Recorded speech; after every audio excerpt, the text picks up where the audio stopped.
कहते हैं संकट के समय पता चलता है कौन दोस्त है और कौन दुश्मन है। अमेरिका में मच गया है खुद हंगामा। बाइडेन के खिलाफ हो गए हैं लोग, और वो भी भारत के लिए। मजबूर होके बाइडेन के विदेश मंत्री को आना पड़ा सामने। तो वहीं दूसरी तरफ भारत के दोस्त फ्रांस पर हो गया है फिर से हमला, जिसके बाद गुस्साए फ्रांसीसी राष्ट्रपति ने कर दिया है बड़ा ऐलान। और आखिरकार अमेरिका ने भारत को क्यों कहा कि वह डॉलर के खिलाफ काम कर रहा है और भारत को वॉच लिस्ट में डाल दिया। जानेंगे इन खबरों को विस्तार से। आजकल आप कई आर्टिकल देखेंगे जिसमें आपको दिख जाएगा कि अमेरिका में खुद बाइडेन और कमला हैरिस के इस तरह के रवैये से अमेरिकन परेशान है। सोशल मीडिया से लेकर खुद अमेरिका की संसद में बाइडेन को करारा झटका मिल रहा है। यहाँ तक कि अब बाइडेन के खुद के पार्टी के सांसद ये कहने लगे हैं कि अमेरिका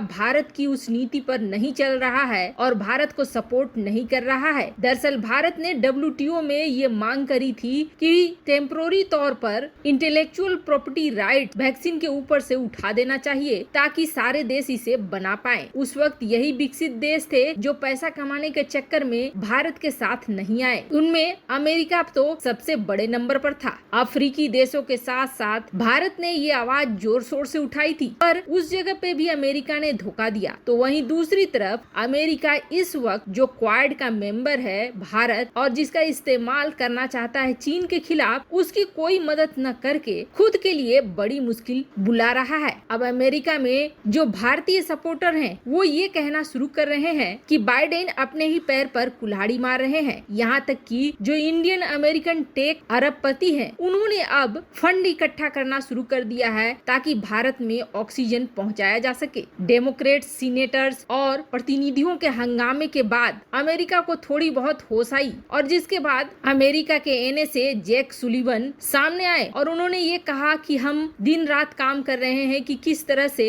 भारत को सप्लाई भेज सकते हैं और सपोर्ट कर सकते हैं अपने पार्टनर और फ्रेंड भारत को। वैसे आपको बता दें, भारत की शक्ति दिन प्रतिदिन बढ़ती चली जा रही है। यही वजह है कि जब भारत के इकोनॉमिक जोन में अमेरिका ने अपने युद्धपोतों को भेजा था तो खुद अमेरिका में ही इसका विरोध होने लगा था। अमेरिका के कई सीनेटर्स बाइडेन को ये कह रहे थे कि उन्होंने जो रूप अपनाया है वो आने वाले दिनों में बाइडेन को भुगतना पड़ेगा और बाइडेन के साथ साथ अमेरिका को भी भुगतना पड़ेगा। ऐसी छोटी छोटी हरकतें करके भारत के साथ रिश्तों को खराब नहीं करना चाहिए। यहाँ तक कि सांसदों ने बाइडेन को ये भी सलाह दी कि भारत पर S-400 को लेकर किसी तरह का दबाव नहीं बनाना चाहिए और न ही प्रतिबंध लगाने चाहिए, क्योंकि कितना भी चाहे अमेरिका भारत S-400 लेकर रहेगा, और ऐसे में भारत के ऊपर प्रतिबंध लगाने का मतलब है सिर्फ भारत के साथ अपने रिश्ते खराब करना। जब बहुत ज्यादा हंगामा बढ़ने लगा तो उसके बाद अमेरिकी विदेश मंत्री सामने आए जिसमें उन्होंने कहा कि हम भारत की मदद करने के लिए तैयार हैं, हम कई तरह के मेडिकल सप्लाईज और वैक्सीन भेजने को तैयार हैं। इसके अलावे हम एडिशनल सपोर्ट भी भारत के लोगों को देंगे और साथ ही साथ जो भारतीय हेल्थ वर्कर्स हैं उन्हें भी देंगे। हालांकि क्या एडिशनल सपोर्ट देने वाले हैं वो उन्होंने डिटेल नहीं करा, लेकिन इतना जरूर है अमेरिकी लोगों ने ही अब अमेरिका को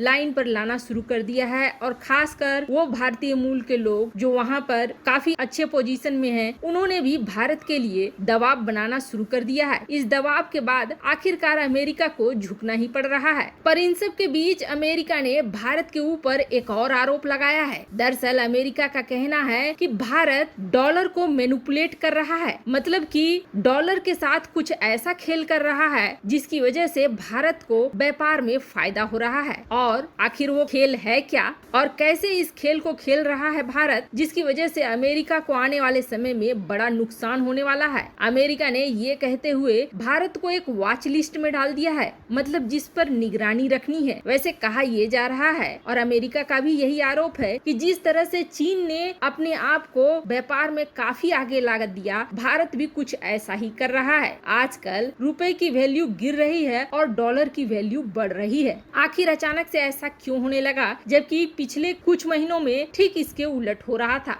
तो अमेरिका का आरोप ये है कि भारत बड़ी मात्रा में डॉलर खरीद रहा है। डॉलर को खरीदने से रुपए की वैल्यू कम हो रही है और डॉलर की ज्यादा हो रही है। ऐसा भारत व्यापार के मकसद से कर रहा है ताकि डॉलर के रूप में उसे ज्यादा मूल्य मिले, और उस चीज को हैंडल करने करने के लिए अमेरिका को फिर अपने देश में कीमतों को कम करना पड़े। साधारण तरीके से समझे तो अगर भारत कोई ऐसी वस्तु बेचता है अमेरिका को जिसका मूल्य अमेरिका में $1 है, लेकिन भारत में विक्रेता को 72 रुपए मिलते थे, पर अब जब डॉलर की कीमत भारतीय मूल्य में ज्यादा हो गई तो 75 रुपए मिलने लगे। इसे मैच करने के लिए अमेरिका अपने यहाँ $1 से घटाकर फिर सेंट में उस चीजों को खरीदने लगेगा। अब आप समझिए, अमेरिकी बाजार में भारत की कोई वस्तु अगर सस्ते मूल्य पर मिल रही है तो वो ज्यादा बिकेंगी। अमेरिका का कहना है कि इसी तरह से भारत अमेरिकन करेंसी को मैनिपुलेट कर रहा है और जो डॉलर का साम्राज्य है उसे खत्म करने की कोशिश कर रहा है, ठीक वैसे ही जैसे कि चीन कर रहा है। पर भारत ने इस चीज को कहा कि अमेरिका जो लॉजिक दे रहा है वो बिल्कुल समझ के परे है और ये सिर्फ एक सोच है अमेरिका की। वहीं दूसरी तरफ भारत के दोस्त फ्रांस पर एक बार फिर हमला हो गया है, जिसके बाद फ्रांस ने बड़ा ऐलान कर दिया है। चूंकि ट्यूनीसिया में 36 वर्षीय एक इस्लामी आतंकवादी ने शुक्रवार को पुलिस थाने में घुसकर एक महिला अफसर का हत्या कर दिया, जिसके बाद गुस्साए राष्ट्रपति इमैनुअल मैक्रोन ने कहा है कि फ्रांस में इस्लामी आतंकवाद को पनपने नहीं दिया जाएगा। उन्होंने इस्लामी आतंकवाद के खिलाफ लड़ाई जारी रखने का संकल्प ले लिया है। राष्ट्रपति मैक्रोन ने हमले के बाद ट्विटर पर कहा कि इस्लामी आतंकवाद के खिलाफ हमारी मुहिम किसी भी सूरत में नहीं रुकेगी। उन्होंने पुलिस अफसर की पहचान उजागर करते हुए कहा कि पूरा देश उनके परिजनों, सहकर्मियों और सुरक्षा बलों के साथ है। आपको बता दें, जिसे मारा गया है उनके दो बच्चे भी हैं और वो लंच ब्रेक से लौट रही थी जब अल्लाहू अकबर का नारा लगाते हुए